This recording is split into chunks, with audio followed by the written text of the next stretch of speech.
live? We are live. Move this over a little bit. We are good to go. All right. Welcome and thank you for joining us for episode 17 of Let Your Words Count, where we explore the meanings behind the words that shape our lives.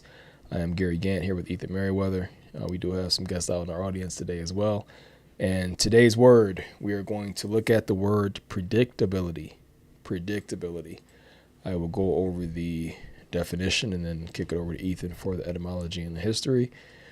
The definition for predictability says it refers to the quality of being able to be predicted or anticipated based on established patterns, routines, or behaviors.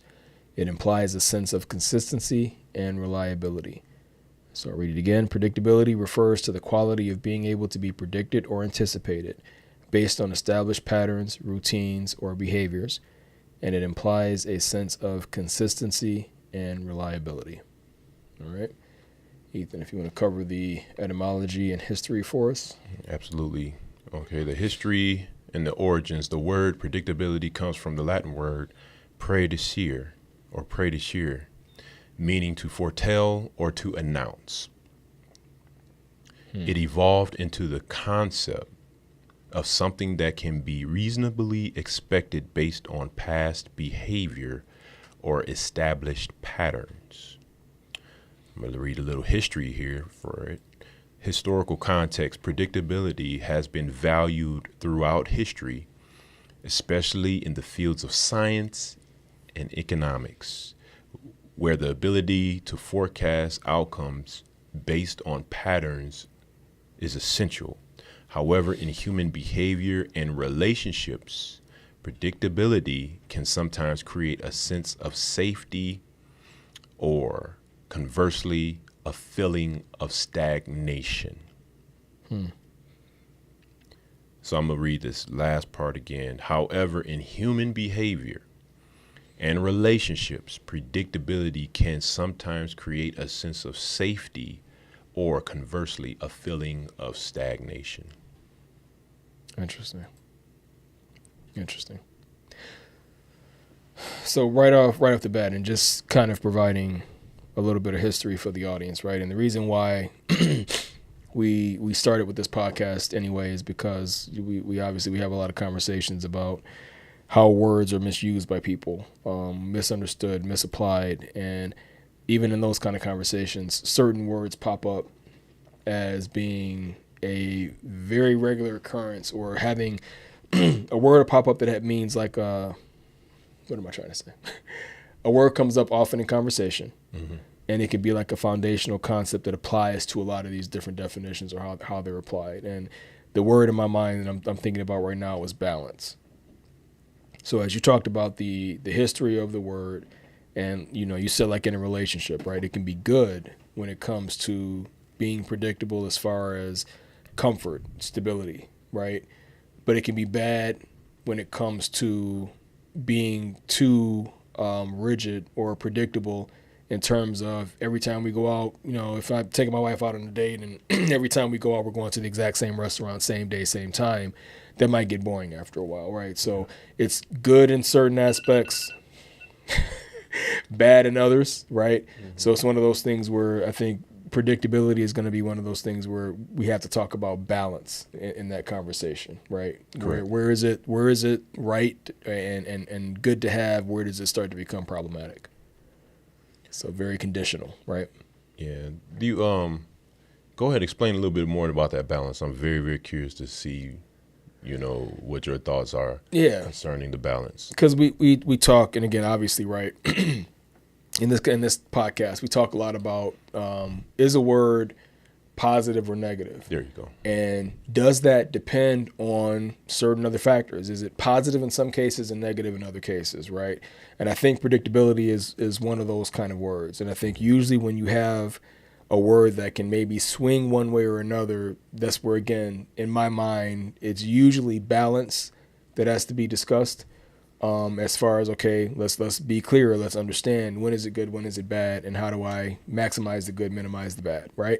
So again, we talked about like in a relationship, You can talk about in terms of again, we both of us are coming from automotive, living here in Michigan in Motor City, right? So predictability for a part is a good thing. Yes. Right? You want, if I'm producing 1,000 parts of something, I want predictability. I want to make sure that that part comes out as close to perfect and the same as every other part coming off that line if that's what it's supposed to do. Right? So I want predictability, that I want my parts and my part tolerances to meet the spec every single time. And if I find that it's not doing that, I'm going to start putting in protective measures, processes. I'm going to start putting in different checks and balances. I'm going to start putting in different quality checks, different measuring. I'm going to start doing things to say, hey, my predictability is varying. My tolerances are varying. And that's not a good thing. I want my predictability tight, and I want this part to come out consistently all the time, right? But again, if we kind of change gears, okay, it's a great thing for like a part. But what happens if we talked about a relationship earlier. What if I'm in a group at work and I have leadership, and that leadership is not able to adjust to things that are changing within our industry? Yes. Right? If you get too predictable, too rigid, and you're not able to really be fluid or flexible and adjust because times are changing, the business is changing, and you're predictable, you're doing the same thing every time no matter what different inputs come in, then you're going to start to have issues, right? If I'm not taking in all the factors and all of the inputs that I need, and I'm just relying on the same thing I've always done because it worked 10, 15 years ago, my predictability now becomes a problem. It becomes a crutch, right? Because I've made the wrong decision of doing what's comfortable instead of adjusting to, hey, the business isn't what it was 15 years ago. Something changed. I need to consider a new tariff. I need to consider new suppliers, new whatever, new competitors out there in the field for me. I need to adjust my criteria. And if I'm too predictable and going to do what's comfortable for me, I'm going to miss certain things, and that's going to make I'm going to make mistakes. Yeah. Right. So positive or negative, it's the context. And oftentimes you want balance. I want to be predictable. I want to be reliable when we need something on a regular basis. My family wants comfort, wants stability. I want to be predictable in that. I don't want them to be questioning, man, is dad going to be able to pay the bills this month? Are we going to have food on the table? You know what I mean? I don't want my family to be questioning, am I going to be able to provide comfort and stability? But my wife is probably not going to want to go to, McDonald's every single time we go for date night. You know what I mean? Yeah. Every date night is always McDonald's, always Saturday, 5 o'clock, whatever. That's going to get boring to her real quick. So you have to kind of judge, when is it the right thing versus when is it not, right? Yeah, that's awesome. I was just thinking about the word balance that you said about predictability. And predictability is a very interesting, not only concept, but action. It's a reality. Right. But it only becomes, okay, now there I go again with my absolutes. I'm trying to avoid that. Right. But it's like weather, like when you think about weather, we forecast it. Right. So, absolutely. So you have a newsman that has done training to give a sense that, what's in the forecast. Yes. You know what I mean? Yep.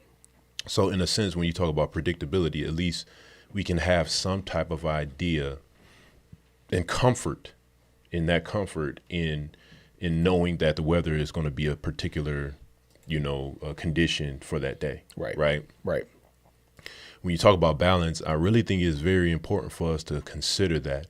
I think that you really, everything that you were saying is spot on about how we should view predictability in a sense of, there's two ways of looking at it. Mm-hmm. And when you were talking about in a relationship about after a while a particular time that there's stagnation or someone in the relationship, it will get boring or whatever the case may be. That's where awareness should be stepping in. Right. You know what I mean? Mm-hmm. And I think that we talked about this word earlier was complacency. Right. Like with predictability, there comes a sense of complacency at the same time. Right. Sure. And I think that we should be aware of these conditions and understand where our mindset and what we would like to see further in the future. when you were talking about the automotive, it's essential that you're predictable with your Yes. with product, with costs, with your processes and different things like that, because there's an agreement with that product. Love it. Right? Yep. So when you have predictability, should be a great function when it comes to agreements to be made, right? Absolutely. When you make a change, when you make a change in an agreement, then it's no more predictable. And sometimes you might even you will cause the relationship to be flawed in some type of way because you changed the agreement in some type of way. Even the existence of the contract is that, right? The existence of the contract is I expect you to do the same thing. Perfect. It's a 1-year contract, and I want you to deliver, 30 parts a month for a year. That's saying I want you to be predictable for the next month. I want you to do the same thing day after day, parts within spec every single time. I want all of my parts to come in to be the exact same thing. That's saying I want you to be predictable for this year that we have this agreement between us. And if you change that and become unpredictable or not reliable, then you've broken the contract, and now we have to either renegotiate or I'm taking my business elsewhere. That's why. So how do you strengthen that? So when I'm thinking about predictability, to me there is a sense of a negative and a positive side to it, right? Sure. From that side, when you're the one that has to have the deliverables, sometimes predictability is not going to work for you. Yes. Because you don't know that the weather might hit your building and cause that contract to be flawed. But they do put things in place called contingency plans, right? You have contingency plans that can help you out. That's where you have planning, and then you have more planning above that, just in case when these conditions happen. When you think of it from a negative aspect, I was thinking, I had a conversation with someone, and I'm trying not to go here, but I think we should talk about this a little bit, like the traditions of man. Sure. Like we all have our own types of traditions where we would like to be. I don't know. I'm trying to put it in a proper term. I remember, before I got married, I was talking to someone, right? This is where I was like in high school or something like that, right? But she said that, man, you so predictable. So when that's a bad, that in my mind, that can be looked at as a negative way of context again, though, right? Because that statement by itself doesn't mean either one, but in that sense, you're in that conversation, you felt like she was saying that in a negative way. Yeah. And the thing is what does that do? The confidence, and that's another word that I look at predictability is confidence too, because with predictability there should be a sense of confidence in what you're viewing, what you're looking at, what are you handling, right? Whether it's an organization, you're going to have confidence that they're going to follow through on what they said they were going to do. So the context that you were saying in this girl making an assumption of me at that time, is saying that you're predictable. I'm like, man, I need to challenge that. Right. You know what I'm saying? Yeah. I don't want to be predictable. Right. Because if you're predictable, that means that what are you able to, if you're a predictable person, how can you be unique? Where is your uniqueness within the confines of a relationship? You see what I'm saying? What can I bring to the table? If a woman or a guy, like even if a woman, even with women, you gotta understand, like even women, they want to be wooed. Anybody would want to be wooed in a relationship. Like, wow, this man is different, or this woman is different, right? If that person is predictable, that's the reason why I left the last guy or girl. Because they brought something to the table that really didn't go along with my preferences or whatnot. And that's another thing. And I want to be careful, and I want everybody know online, I want to be very careful with that, because it's not that the preferences are bad or whatnot. You know what I'm saying? And that's not the direction I want to go with this. But what I'm saying is, when you talk about predictable, what are you becoming in the process of the predictability? You understand what I'm saying? Yeah. And is it predictability for something that you want or something that's, and again, this is what I'm saying, right? Because a girlfriend telling you, you know, you're predictable. Okay. What about a child who has a father who always promises, I'm going to come by and get you this on Saturday and never shows up, right? Yeah. So in that sense, you want your dad to be predictable. You want that if a parent tells you, I'm going to be here for you and do this thing for you, I'm going to say it as a compliment. My dad is predictable. My dad says he's going to be there and take me somewhere. He always shows up. He's there on time. He's consistent. You know what I mean? I want him to be predictable in that sense. So again, positive in one aspect, negative in another. It's the intent. It's the context. It's what are we talking about, right? So again, in that balance, it really requires a person to have some kind of understanding, because I'm okay being predictable that my family is not going to question, is dad going to be able to get it done this month? You know what I mean? Is dad going to be able to meet his obligations to our household this month? I want them to look at me as being predictable in that sense. But I want to make sure that I'm also able to, because you talked about traditions, right? And even noticing something about traditions, you know, as my family, you know, I kind of look back over like maybe the past generation, the past few decades, we had certain traditions that we kept that I remember when we were younger. And a lot of times those traditions are being maintained and continued by the older generation. And you'll see as that older generation starts to pass away, the generation that follows tries to keep some of those traditions going, because it's what we're used to doing. We're in that pattern. We're in that routine of, we did this for grandma, for grandpa, or whatever. We're going to keep this going. We're going to keep the family together, whatever. And then you might have some traditions where now your kids are coming in like, Dad, why are we doing this? Why are we doing this thing? Why do we have to go and dress up to this? Well, it's our tradition. Well, why? You know what I mean? It's like, you know, it meant something to you. But it seems like even when this tradition came up, you were doing it out of habit and not because it meant something to you. You know what I mean? So within a couple of generations, you go from this is important, we do this, to your kids may be questioning, why are we doing this? You know what I mean? So it's all context. It's all, who are you dealing with? And is the predictable thing something that you want to be a part of your reputation or not? You know, that's simple. I love that. And this is a very, very interesting, what you just said with that, because it made me think about what you said earlier. When you brought up the traditions of family, I started thinking about a product, right? And what you were saying was, why are we doing this? Right. And it's funny that you can be an engineer at BlackBerry. Okay. Yes. And BlackBerry saw that technology was changing. Yes. Okay. And hopefully I'm not getting in trouble by saying this company, right? Out of business. Or a very small company at this point.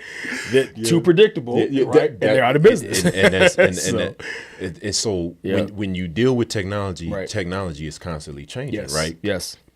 So engineering says, and purchasing possibly says, you know, I think we need to move forward and look at new technology that's coming down the line. You know, there's multiple companies that are venturing off into this new gen type smartphone type of thing, but they wanted to stay. And listen, I used to love my BlackBerry. I thought it was a very, very good product because it was top of the food chain at one point in time, as was Blockbuster. Absolutely, right? Absolutely. So that's a good point. That is a very, very good point. That someone in the organizations didn't understand the value of predictability, at least for that process. You see what I'm saying? Yes. And so when you have owners and stakeholders and people like that are comfortable, and that's where the comforts become a detriment to a company. Yes, complacency. And complacency. Once again, that special, beautiful word, complacency, that we need to ask the question: am I being complacent right now? Right. We should always ask that, and it's not in a fearful way, but it's in the awareness. You know what I'm saying? And so when you see that and look at where the company is at now, you see that they weren't predictable. Right. I mean, because the results tell you that they either didn't listen to someone, or they didn't do enough studying or homework to see where this new technology was coming from, or I'm sure they did. They probably just, you know what I mean? No, someone play devil's advocate to what you said. I think that them being too predictable thinking that they knew better Yeah. than other industry insiders saying, good. we see this trend emerging. Apple is looking at doing a touchscreen smartphone, Yeah. not with our QWERTY keyboard out on the device, a physical manual keyboard. They're integrating it into the screen. They're making it digital. So true. You know what I mean? This is changing. Watch, adjust with it. They refused. Yeah. We are the big dog. We have a lock on smartphones. Smartphones are defined as BlackBerries. We set the standard. I'm good. Thank you. You know what I mean? They were too predictable in a certain consideration, and not being predictable enough in terms of not taking in the right inputs, not adjusting, not being flexible and rigid. You know what I mean? So I love that. So see, this also is a good point to make with that. Mm-hmm. I like that you said that they were over predictable. Mm-hmm. You know what I'm saying? Or, they're over. That is that, how do you check that? How do you check that you're being? I love it. How do you check that? I love it. How do we, the reason why I say that is because I remember working at a plant, and we typically have this thing where a new part rev comes up, or a rev is when you new revision, a new revision of a part. If anyone wants to understand that, you're going to have obsolescence. Okay, yes. Yeah, a whole lot of obsolescence, and obsolescence means basically once that new revision part comes in, the obsolescence of the previous version, it has to go. It's basically scrapped, right? So when do you check that your predictability is becoming a problem? Beautiful, man. Beautiful. I love that. So we always, right, we're always talking about it, like towards the end of our episodes, having a challenge, having something to kind of take back as homework to evaluate within ourselves, right? That question that you just asked is just that, because, again, a couple main things that are staples with the channel is this word positive or negative. I think this is one of those words we have to say, leave it kind of in the neutral classification, because it's too many other factors. Predictability by itself can't be said as positive or negative because it's very, very contextual. It's very conditional on what are we talking about? You know what I mean? Yeah. So predictability can be a good thing at times, can be a bad thing at times. So the question that you ask, how do we make sure that that our predictability is not becoming a hindrance or a limitation or making us stagnant? So I think that's the exercise to put back to the audience, right? Find something that is, and again, just how do we, exactly the question you asked, how do we make sure we're not being predictable in a bad way and being predictable in a good way? Go back and check yourself, right? Go check and see am I being expected to do something that somebody else relies on me for? And am I doing that? Am I meeting my commitments? Am I doing the things that I said I was going to do?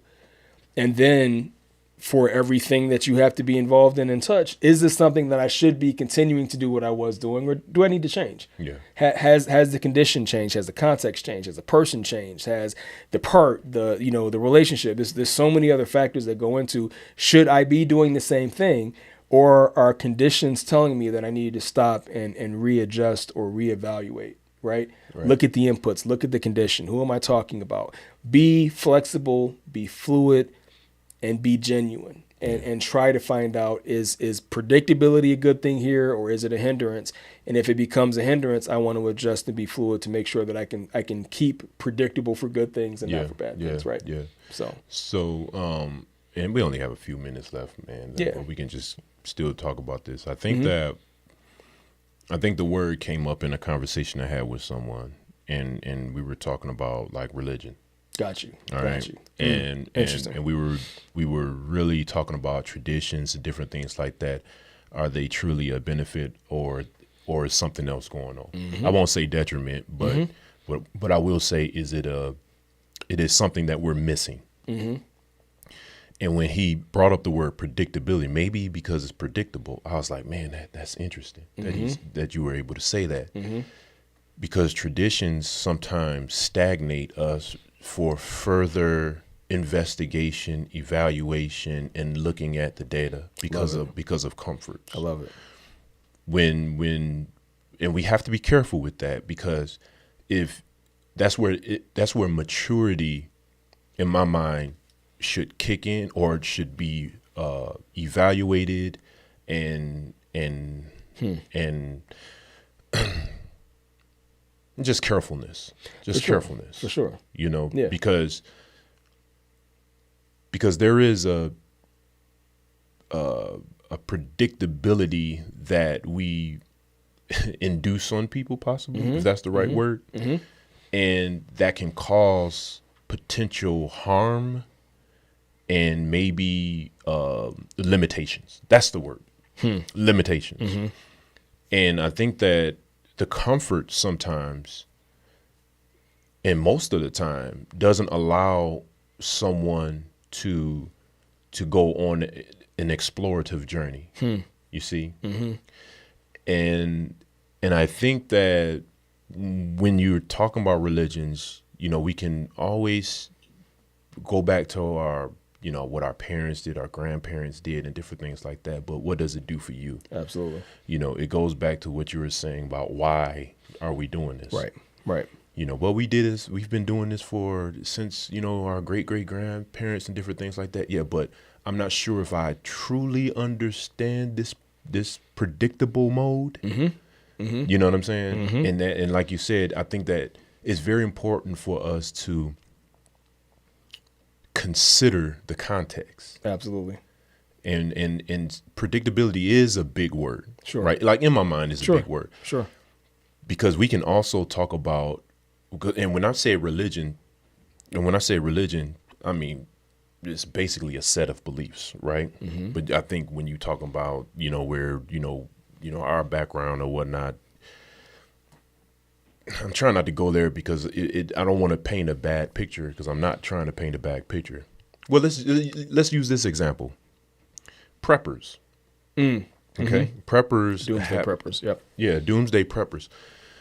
People will be against them for doing that. Me, I'm not against them at all. If that's what you want to do, go ahead and do it. Right. I think that there's a case for prepping, and There's wisdom in it. And there's some wisdom in it. But I think that argue that's what Joseph did, right? Good Knew point. 7 Very years. good 7 point. years of famine was coming, so you had to store up during the 7 years of plenty. Very good Go ahead. point. Yep. Very, very good point, Yep. man. And it worked. Yes. And that's the thing that Yes. worked. You know, well, since you brought that up, I don't have to say anything else, but I was just saying that that's the context that we need to look at as the good side and the bad side. You know, James said this the other day. He says that you have to look at things, that all things work together for the good, right? And I think that is a valuable way to look at a lot of these words that we bring up, whether there's a negative side or a positive side. What are you becoming at the end of your understanding of that Absolutely. word? You see what I'm saying? So Absolutely. going back to what you said about the predictability, I think that if you're comfortable in your understanding of predictability, where's your challenge? I think comfort has its place, right? But if your predictability comes to a point where you're like the hare and the tortoise, where your expectations of this tortoise was going to be slow, but you've gotten relaxed. You see what I'm saying? Take a nap on the race. You take a nap on a race. And I think that that's what happens to many of us when it comes to so many other things. It's fascinating, man. Yeah, go ahead, brother. Because I think that's a beautiful point, man. Because not being prepared, catching us flat-footed. So and again, it's okay. You know, again, we're going to you just expect it by now. We're going to sometimes jump back into scriptural things. It's fine. It's not. We're not beating anybody upside the head with it. But even in that context, right? It's like I don't have a problem saying that I want to be predictable in the way Jesus was and how he loved people, right? Absolutely. I'm sure that somebody, when the Pharisees are trying to bring the woman taken in adultery, we're going to have him condemn this woman. Do you know who you're talking to? Yeah. He's not going to condemn her. He's going to find out a way to forgive her and to make sure she gets restored. You were taking her for her to be condemned in stone. That's not what's going to happen. Beautiful. Predictability, right? That man operated in love. So I want to have that kind of predictability that when you come to me, you can expect he's going to listen. He's going to have a loving response and try to help. Beautiful. I don't mind being predictable in that. But in that same regard, when Jesus was walking through the cornfield with his disciples and they're picking corn on the Sabbath day, and that's something that he knows his religious leaders during that day would chastise him for. If God called him to do that, and if he decided he wanted to act in a predictable manner, that becomes a problem, right? So again, it's one of those words where you can't take it by itself and say positive or negative. It's all entirely dependent on the context and the situation. It's like you have to not be predictable. If God is calling you to do something different and to change something, and something is so rigid and everybody is used to and predictable in this way, but God says do it differently, you don't want to be so rigid and so inflexible that you can't adjust on the fly, like BlackBerry, like Blockbuster. Hey, the scene is changing. You cannot continue to operate business the way you've been doing the past 20 something years, whatever, because in the next 10 years, this industry is going to change. Netflix is coming. Blockbuster's like, we got it. We're the biggest video store chain. We got just, we're massive footprint. We have just huge profits. I'm not worried about some little Netflix DVD in the mail company. You know what I mean? And they're out of business. I think the last one went out of business like in Alaska some years ago. And again, same for BlackBerry. So you have to be able to be rigid. Pick the things that matter. Pick the things that are meaningful and that you want to be known for, you want to be considered reliable for, and stick to those things. But also be flexible and mindful enough when I think this is calling for me to do something different. The question that you asked, I think I need to be reevaluating and see, is this time for me to continue being predictable in this way? Or is the scene changing? Do I need to do something different in this case, right? I love that point, and I'm glad that you brought up the Lord Jesus, and I think that in his account was not very predictable. You see what I'm saying? And I think that is a lot of the things you would have to understand a lot of the scriptures that was written beforehand to understand that what was written, what the Lord Jesus was going to do. David spoke about a lot of things that he was going to do, but it was phenomenal to them see that in real life, right? Absolutely. But I will say they didn't understand it either. Yes, because there were some things that they didn't predict, right? They didn't predict. They thought they understood, yes. They thought they understood, they didn't predict. But see, I think that it's on us for us to manage that. We need to ask the question within ourselves, am I being predictable right now? But the predictability has to be a genuine and authentic question to oneself that you're not violating a certain behavior just to please someone else. Absolutely. So that really goes back to the word placate. So, and once again, the proper context of placating, I don't believe the Lord Jesus placated the religionists of that time. Right. You see what I'm saying? I think he stood his ground and made himself, definitely of no reputation, but also he didn't make himself predictable in the regard of giving them what he thought or they thought that he was going to do. You see what I'm saying? I love Hopefully it. I explained that right. You did, because they didn't have an understanding, so he wasn't what they predicted, but it was according to somebody's plan, and it played out exactly how it was supposed to. Yeah, exactly. Predictable in one sense, yep. So the thing is, to me, and that goes back to your word balance. Yes. Like I think, for one thing, I think Jesus was calculated. I think that he understood what he was up against. He understood the hearts of man, the minds of man, just as we supposed to do the same thing. That's the whole reason why we're doing these shows, so we can understand these words and apply it properly, right? And so I want to be predictable, like you said, before my wife. I don't want her to scratch her head and be like, man, that don't sound like Ethan right now. Like, why would I make myself a person that's not predictable before the person that I love? You see what I'm saying? When love is the driving mechanism for predictability in that regard, that's valuable. Absolutely. You see what I'm saying? Absolutely. It's not a business. Right. Like my relationship with you, it's not a business. Right. Like when we talk, it's not. I don't have to write a contract for you. I don't have to write a contract for my brothers. You know what I'm saying? And my sisters and my wife and whatnot. You know what I'm saying? It's to me, I am who I am, and there's nothing that I feel that I have to violate to still hold that relationship. Absolutely. You see what I'm saying? Absolutely. Yep. So, you know, that's good. and that's what I'm saying. It's just one of them contexts, man, that we have to be careful of. We got to be mindful of. And predictability is a big word, and it's really not for the faint-hearted, because it's one of those words you have to take a step back and kind of, you know, meditate on. And because and I'm gonna shut up after this. So predictability is one of those words where it there's a result. There's a result at the end of it. Absolutely. And I think every word that we've used, you know, thus far is a actionable item and a deliverable. Yes. There's a deliverable. Absolutely. You know what I mean? And I think that, you know, for the audience, that's something that I would love to share is like, ask the question, am I being predictable right now? Now, and what am I being predictable for? Is it for self-servitude or is it really for me to make sure that people know my heart of a surety and that I want you to be, now, if anything, I want you to have the confidence in what I'm doing. You see what I'm saying? For sure. That I'm here approaching you as a human being that values relationships, because that's kind of like how I look at it, you know? Yep. Absolutely. Couldn't say it any better myself, man. Just be consistent and predictable for good things that's going to be a benefit to you and those around you. But it's okay to be predictable. Be predictable in terms of spontaneity when the situation calls for that too, right? Just commit. You know, you're going to be a consistent, predictable kind of person. It's okay to commit to spontaneity where it calls for it. Not in contracts, not in places where you're expected to kind of, you know, be doing the same thing, but sometimes life calls for something different. So you summed it up perfectly. I don't have anything else to add to it. Yeah, I'm done. Everyone. All right. I think we are good to go.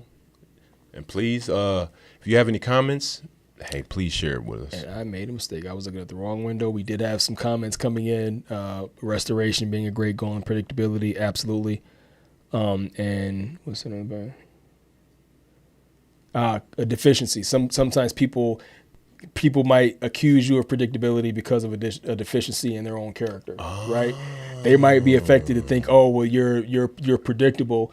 It's because you've only had bad experiences. You don't know a good experience when it's in front of you sometimes. That is great comment. Very good comment. I was looking at the wrong window. I apologize. I missed that earlier. What's the other one? That was it. So the other one was restoration being a goal and capability. I say capability. In predictability. Yeah, Sorry. Yep. Man, that's awesome. Absolutely. And thank you for the comments. Awesome. Thank you. And we are going to do more. And please be aware. Yep. And hey. Like, share, comment, subscribe.